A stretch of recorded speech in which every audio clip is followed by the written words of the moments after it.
every job I looked at was 2 years of experience. And I was like, geez, how does anyone get that 2 years? And what you realize is and part of the reason, which you'll go into, Dean, on Coffee Connectors, is that the jobs generally aren't through a website, especially first jobs out of college. You have to get somebody to take a chance on you.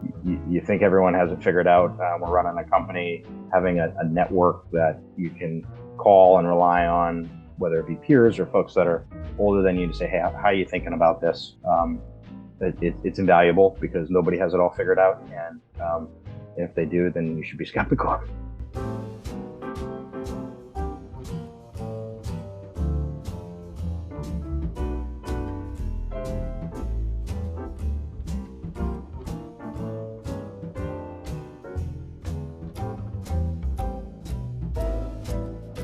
Back, everyone, to How I Got My Job, a Coffee Connectors podcast sponsored by NorthBridge Partners. The goal of this podcast, as all of you know in the audience, is to give first gens and other students out there that don't have a real estate network in their family and friends a chance to hear from real estate executives all across the country and all across the world, to hear their stories and learn how they made it in commercial real estate, and also to learn whether you want to take on a job in this exciting industry. So we're really excited about what we're doing here.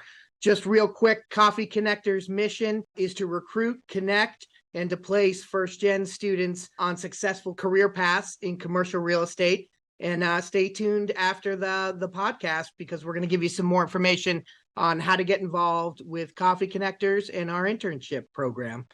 So with that, we'll kick it off. I'm super excited today because we've got Jenfrey Guerrero, one of our star interns that interned for us last summer, joining me as co-host. He'll be asking most of the questions, and I'll try to keep it quiet on my end if I can, because B is out. She's had 2 twin baby girls, Blair and Bailey. So there are now 3 Bs in B's household, but she will be back on for future episodes. So with that, Jenfrey, why don't I kick it over to you? Would love to hear a little bit of your story before we get to introduce Greg. Great. Thank you, Dean, for the opportunity to be a part of such a wonderful program and also podcast. And now for a little bit about me. Again, my name is Jenfrey Guerrero. I grew up in Lynn, Massachusetts. I grew up in a very diverse community. I learned Spanish at a young age. My parents are actually Dominican, so that contributed heavily to me learning Spanish. Aside from that, I did most of my schooling in Lynn, Massachusetts, all the way from elementary to high school. Then I eventually moved on to Suffolk University, where I am now as a first-gen college student. I'm currently a finance major and a computer science minor, so I've always had a love for the financial sector and also the technological sector. Last summer, I actually had an internship at NorthBridge, which was truly amazing. It helped spark my interest for the commercial real estate field. Hopefully, I can help everyone in the Coffee Connectors program expand their interest into the real estate field. So again, thank you, and it's a pleasure to be here. Great. Thanks, Jenfrey. I'm probably going to bump it back over to you because I've been spending almost every day of the last 9 years with Greg as we founded NorthBridge and Coffee Connectors and this podcast together. So great. Yeah. So I'm happy to introduce Greg. As Dean stated, Greg is our guest speaker for this podcast. And Greg is actually the co-founder and managing partner at NorthBridge Partners, where he acts as a chief investment officer. And he also helps manage the day-to-day duties of the firm. And in addition to that, Greg has an extensive track record in the commercial real estate field. I know he's worked at Blackstone. I believe there was one more, which was Realty Partners, if I'm not mistaken, based in Boston. Also, aside from that, he's had a very interesting journey. Greg was also a first-gen college student at Boston College, where he also played Division I hockey. Greg, if we could hear more about your amazing story, and maybe if you can tell the audience what NorthBridge does, that would be truly amazing. Sure. Well, thank you, Dean. Thank you, Jenfrey. I'd say from a Coffee Connector standpoint, Jenfrey, you're light years ahead of where I was. And after seeing your work ethic last year, I think it's appropriate. We'll probably be working for you one day. So it's good that you're running this podcast. Yeah. So my background, I grew up in a small town in northern New Hampshire, a mill town where most of the folks who lived there ended up going to work for the paper mill. And so wasn't exposed as a kid to sort of the environment and the careers that I know now exist. fortunately, in the savings and loans crisis of the 1980s, my parents decided to relocate. My father was a contractor working on construction sites, and there was no work up there, so we moved down to southern New Hampshire, where closer to Boston, where I really got an opportunity to see a little bit more of the world. And I was very fortunate at Boston to get to Boston College basically through through hockey. I played hockey, as Jennifer, you mentioned, growing up, and that provided me with opportunities to get into college, and we'll talk about some of the networking things that allowed me to do, but really that was a key for me. And I feel like I got lucky there, and part of our NorthBridge opportunity internship program is, it's just opportunities that I think that all kids should have in some form. And so that's sort of how I ended up at Boston College. Briefly on what NorthBridge does, before kind of moving on. NorthBridge, maybe taking a step back, because I know when I got into the working world, I'd hear all these terms and I didn't know what they meant. And so taking a step back, people say, we work in institutional investors. And I'd say, well, what is an institutional investor? They are not individual investors, but they're companies. They could be a teacher pension fund. They could be a firefighter pension fund, police. These could be an endowment from a college. They invest capital, and they invest capital in things like stocks and bonds, and they also invest in real estate. And what NorthBridge does is we compete to try and manage capital on behalf of that portion that they have allocated into real estate. And we try and, protect their capital and grow their capital and generate the returns that they're seeking for their beneficiaries. Thank you for sharing a little bit about sort of your upbringing and what NorthBridge does. And maybe you could speak a little bit more about what your role is at the company. I know you're a chief investment officer, and what that might mean for someone who doesn't have any knowledge on real estate. Well, Dean and I have been great partners for 9 years, because say if it's got words on a page, it's for Dean. If it's got numbers on a spreadsheet, it's for me. And while we both do a little bit of each, really that is where I enjoy spending my time. I have my whole career. And that means looking at which investments we are going to purchase. I should say NorthBridge specializes in warehouses and in what we call last mile warehouses, which are those that are closest to the end consumer. We all learned in the pandemic about the importance of supply chains and getting products to people in a timely fashion. Our real estate assets play an important role in that supply chain. Part of my job as the CIO is working with our team that's sourcing investments, looking at different buildings to say, we like this building, we don't like that building, and then negotiating price, right? So finding the right buildings in the right locations at the right prices. That's really what I spend a lot of my time on a day-to-day basis doing. Greg, shifting into your sort of personal story, I'm always interested. So you grew up first gen. Hockey was really, pivotal for you, opening up some doors. You got to BC. You're playing hockey there. How did you know that you wanted to get into real estate? What was that sort of first step getting into commercial real estate for you?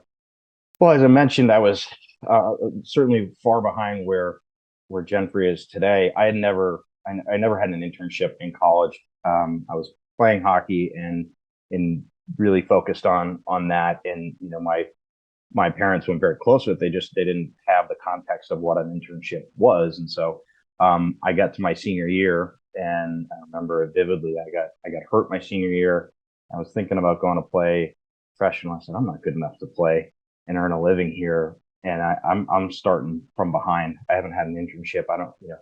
I enjoyed numbers and investing, but I didn't know much about it. So it was at that point that I just started networking, and was fortunate because at BC with the hockey team, there were a number of individuals that were around the program that sort of supported it. And actually in my senior year, we created something where the different individuals would come into the team and talk to them about different career paths. And through that, I was fortunate enough to meet a gentleman by the name of Rob Dickey, who was at a company named Spalding and Sly.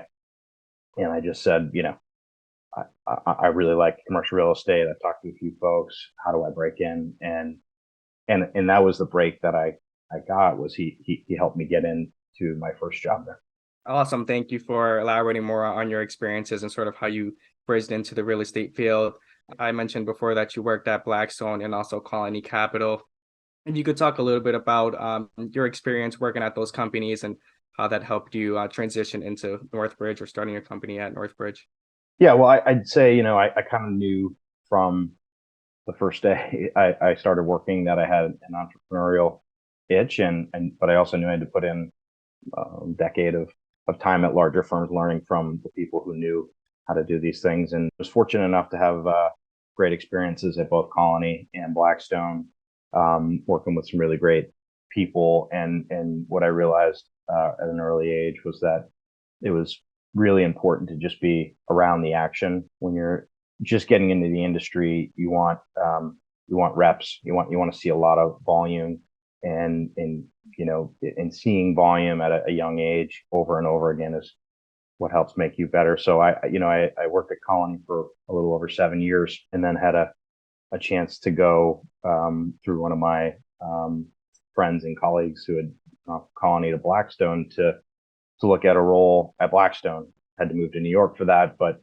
it was a short period for me, but it became what I called my MBA in real estate, where I was fortunate, I got to work closely with the head of the group, John Gray, for some time. And that was very formative in my career, and just seeing how some of the best in the business think, treat people, grow businesses. That experience, and I'd say that living through the global financial crisis that happened in 2008, 2009 was very formative in terms of, starting your own company and really understanding risk. And maybe in an extreme way, Dean and I worked through a lot of things in the downturn there that formed our opinions, and they still do today, of really protecting downside and not taking too much risk. Greg, I think your experience is interesting, and it brings up a lot of questions that we hear from first gens about where to start your career.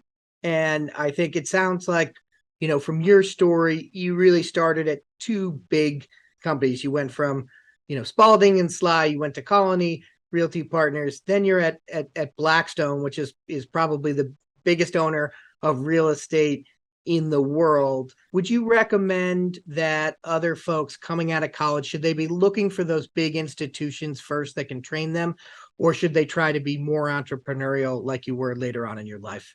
Yeah, I mean, it's a great question. I think I took the only job that I could get at Spalding and Sly. So I think, my first job was a tenant coordinator in the property management group, and I worked 6 months there, and I was able to transfer into the research group, and ultimately into doing some stuff with numbers and modeling in my first year and a half. But my first mentor, Rob Dickey, which I mentioned earlier, he said, just get started, just get in, and then get some experience. And I think commercial real estate is one of those areas that, unfortunately, there's just not large recruiting happening at undergraduate colleges. So you need to break in, and sometimes the time you get out of school can be a challenge, right? If you graduate in 2009 or 2010, you just have to get started. And I think once you do, then you can, Dean, look up to larger organizations, or look down if you want to become more entrepreneurial. But I think for me, my advice is just be near the action. If there's transaction volume going on, you're going to learn so much that it's more important to get those reps than anything else. And I also agree, sometimes in life, you just have to get started. Taking that first step is usually the best step. So thank you for that. And I know that you mentioned that you obviously started NorthBridge with Dean. If you could walk us through what that was like, what's it like starting your own company? I know a bunch of people who would like to start their own companies, but they're sometimes a little afraid to take that risk or that leap of faith. So if you can please elaborate on your experiences and maybe your best practices in starting your own business. Yeah, well, I think each story is a little bit different, and everybody's got different circumstances that dictates when the time is right. And I think for Dean and I, it was just that the time was right. As I mentioned, living through the global financial crisis kind of within the first 5 years of our career, and then seeing how long the recovery took coming out of that, we just had the bug to do something earlier and just And the investment business is all about track record, and the longer and that you're at it, the longer your track record is. And so, it's very challenging. I think it's hard to appreciate the sweat equity that you have to put in. But you also have to love the journey, because it's, if you're not enjoying the day to day, which sounds cliche, but it's true. It's just too hard. The sacrifices with your friends, your family, and if you don't really love it, I think it's probably not for you.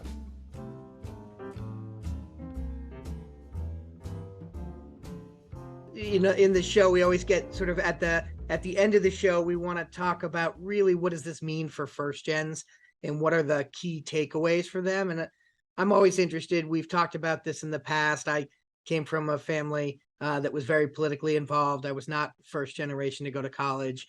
You were, and I'm curious as to what you think, if you were giving advice, kind of key takeaways for first gens that may be different from folks that already have sort of a network built in place. Yeah, I mean, look, I think from the time I got to college and certainly starting in the working world, I had the feeling that I had imposter syndrome. I felt like I didn't belong there. I wasn't smart enough. That, I basically tried to guard myself because I felt like I didn't belong there early on. And what that led to is I was less willing to speak up and ask questions, because I figured someone would finally in someday say, "See, he doesn't know what he's talking about. He shouldn't be here." And so it took a long time, for me to sort of gain the courage to ask questions, ask why, instead of trying to figure it out on my own. And I definitely would say that now, with 18 years of experience, I look back and say sometimes the most powerful thing you can do is ask a question and say, "I don't really understand that. Can you explain that to me?" Looking at our employees, that's what we want. We want that sort of self-worth. But I think it's tough when you're feeling like you don't belong. Maybe I'm not good enough to be here, and you're trying to sort of control for that. So I would give the advice of, don't be afraid, ask why, ask how, and people are very willing to most people are willing to lend a hand and walk you through it. I completely agree. When you're starting a new position or stepping into a new role, you always get a little scared. You never know if you're going to be smart enough, if you're going to have the knowledge necessary to fulfill certain requirements. So it's like you said, it's all about stepping out of your comfort zone and taking that first step. And also hopefully having someone there to guide you. Now that brings me into my next question. Did you have a mentor growing up, or maybe someone that was there to guide you along the way?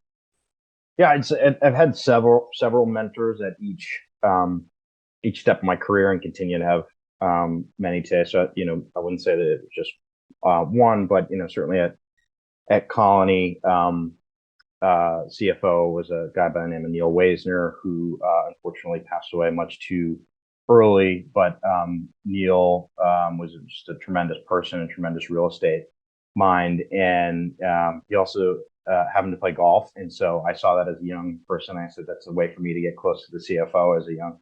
So I played golf with him on the weekends, and just, walking for 4 hours would ask him questions. Maybe not after his bad shots, but, when he was playing well, I'd try and pick his brain on things. And then, when I got to Blackstone, it was a shorter period than Colony, but I observed everything that John Gray did, and just the way he treated people, the way he was so passionate about the business. I just learned a lot from little meetings and information sessions where I'd pick his brain. And then today, I think, it's important to, have a network of people you can bounce things off of. So you think everyone has it figured out. We're running a company, having a network that you can call and rely on, whether it be peers or folks that are older than you, to say, "Hey, how are you thinking about this?" It's invaluable, because nobody has it all figured out. And if they do, then you should be skeptical.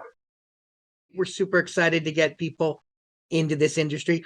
What is it that you love about commercial real estate, and maybe what should first gens be thinking about as they're looking into this as a potential career? Why would you want to be here? Yeah, well, I think there's a couple things. For me, the initial thing was I don't really understand a stock or a bond. I can wrap my head around a building. And so the why someone would pay something to be in this building versus this building just had an intuition to it that I said, I understand this. And the second piece is it's very, very broad in terms of where you can play. You could be an architect, you could be on the construction development side, you could be on the numbers, the research side. I mean, there's such a broad range of things. And so as a first career, I think it's interesting because you can go so many different directions with it when you're getting started, that you can find what is your passion. Like you and I, Dean, had totally different paths to end up at the same place. You know, everybody asks, or at least I remember people saying, what do you want to do? And I said, well, I don't really know because I haven't worked in those jobs yet, but you don't have to have it figured out coming in. It's okay to get involved and then figure out what is your passion within there. Jennifer, I'm going to bump that question over to you because you got the chance to fall in love with commercial real estate or to see it up close this summer working for NorthBridge. I'd be curious, what drew you to commercial real estate, and was there anything that was different about it after spending the whole summer working on it that you didn't expect when you started? So what drew me into commercial real estate? I've seen a lot of people talk about just how lucrative the field was and how amazing it was just seeing, buildings being built from the ground up, working with investors. So that kind of drove me to, or it sparked my interest, I would say, in the commercial real estate field. And you're also able to work with a bunch of different people. You're working with the team, you're working with investors. And I just love working with people. I love networking. Working at NorthBridge, I was able to go and see some sites, just being there, knowing that you've played a part and that you're also providing value to investors. It is amazing. So that's sort of what sparked my interest in the real estate field. Yeah. Greg, what would you say if you were talking to one of the members of our audience, if they're asking, hey, what's the first step I should take here? Okay, I'm bought in. I like commercial real estate. What do I do? Do I pick up a book? Do I, I'm going to do the pitch for calling Coffee Connectors. But other than Coffee Connectors, what is a good first step as somebody who's in college? Yeah, I mean, I do think that that the networking piece is critical, right? And that's we know that. But I remember getting out of school and every job I looked at was 2 years of experience, and I was like, geez, how does anyone get that 2 years? And what you realize is and part of the reason which you'll go into, Dean, on Coffee Connectors is that these jobs generally aren't through a website, especially first jobs out of college. You have to get somebody to take a chance. And so I just had coffee with everyone that would talk to me. I met with everyone and then I followed up. Sometimes it seems hopeless. You think I'm not going to get there. I'm not getting anywhere. And then eventually somebody with persistence will give you a break. I think hopefully we can change some of that so that there are formats to get jobs, but I think that's by far the most. And then you mentioned it, Dean, but just reading and absorbing, because when you have those meetings, having something to bring to the table, saying, hey, I remember when I get started, someone just told me, like, read the Wall Street Journal commercial real estate section. It comes out on Wednesdays, and I read that every Wednesday. So if I had a meeting, I'd say, hey, I saw such and such happened, and at least you don't know much, but you can show that you have initiative. Great. And Greg, I actually have a question for you. I just finished my internship at NorthBridge. I'm going to graduate from Suffolk soon. And maybe there are a couple of people in my shoes who've just completed an internship and are looking upon graduating. What next steps should we take after we graduate, whether we're looking for a job or, just looking to go into any field? What would you recommend? Yeah, I think it's something that I didn't do ahead of time, is just working on those relationships before you're graduating, right? And starting to build the network so that you have options coming out of school, or at least an option to get started. And just, I'd say, laying the groundwork for yourself. There's not a cycle of hiring that happens like at accounting firms or investment banks. So it very much is opportunistic hiring, which means you need to just be in front of a lot of people, and you don't know exactly, Jennifer, who's going to have that job opening at the time, but you want to be front of mind and you want to have that network. And that's why I think it's important to do sort of what we're doing here, and just make sure. And the other thing I'd say is, in terms of knowledge, podcasts are amazing. I listen to several podcasts a week on real estate. That content just wasn't readily available. You'd be, reading books and trying to search for things online. But today there's so much more content out there that you can really learn a lot. Perfect. Thank you for that valuable insight. Jenfrey, I'll throw it back to you. In terms of how you got into commercial real estate, what other sort of things have you done since the internship to learn more about the industry? Yeah, as Greg stated, I've actually been listening to a lot of podcasts and a bunch of different videos on YouTube on certain commercial real estate terms. I've been trying to listen to them on a daily basis, before I go to school in the morning. And I know you've also helped a lot. I know you forwarded a couple podcasts that I could listen to. So I usually like listening to them, taking some notes, learning about the different terminology that goes on, and hopefully all that would be applicable in the near future once I verge off into commercial real estate. So that's sort of what I've been doing. Great. And I think what we're trying to do here at Coffee Connectors, Greg and I, is build out this website so that it's an area that can be a first stop here and has a lot of the information, and also to be able to connect you with folks in the real estate industry, because people really do want to help out. And all of us got here because somebody lent a hand to us, opened a door, had a meeting, got us excited about real estate, and we sort of took it from there. So that's definitely what we're hoping to do here. So I'm going to end here this podcast on one of my favorite questions, and I'll ask it to both of you because you're both at different stages in being in the commercial real estate world. So if you were put in that hot tub time machine and taken back to before you started out as you were a young person thinking about getting in commercial real estate, anything that you would tell yourself that you know now that you didn't know when you started this journey? Jennifer, you can take it first. I know it's a little earlier for you. So the hot tub time machine only has to go one spin around. Yeah, so if I could give myself, or if I had a time machine and I could give myself one piece of advice, I would say to really hone in on networking. I feel like that's the most important thing. And I feel like a lot of people undermine the true value of networking. At first, I was always so scared to go out and reach out to people or even go and say hi to someone. I always feared that rejection. But after that, I kind of faced my fears, and I was actually able to get the internship with NorthBridge because I approached Dean at a scholars event. I was really nervous, but I took the chance, and that chance that's right led to me getting that internship. And at that same event, I also approached someone who worked at Eastern Bank. And I was also able to get my first job as a bank teller at Eastern Bank. So I would say networking is extremely important.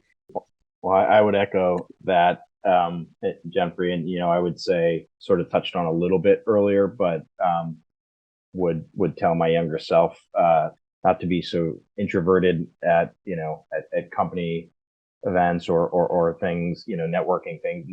Networking didn't come naturally to me. I had to work at it. I don't like to work a room of people, but you do have to put yourself out there and sort of take that risk of rejection. And the other thing I'd say is, nobody has it figured out when you're a couple years out of school. So don't be afraid, as I said earlier, to ask questions, to ask for some help, because as Dean, you pointed out, people are willing to help generally, and generally they want to help. But if you don't ask for it, you can't get it. And I think that took me a couple of years to understand that. And I would tell my college self that. Awesome. Well, I can't thank the two of you enough. Jenfrey, thanks for stepping up here, being a co-host while you're in college, running your own business on the side. Greg, thanks for joining us. We really appreciate these takeaways. I think are super helpful. They're now out there on the web and on Spotify and wherever else you get your podcast from to listen to. And we look forward to continuing to help you in the future. Thanks, everyone. Thank you, Dean.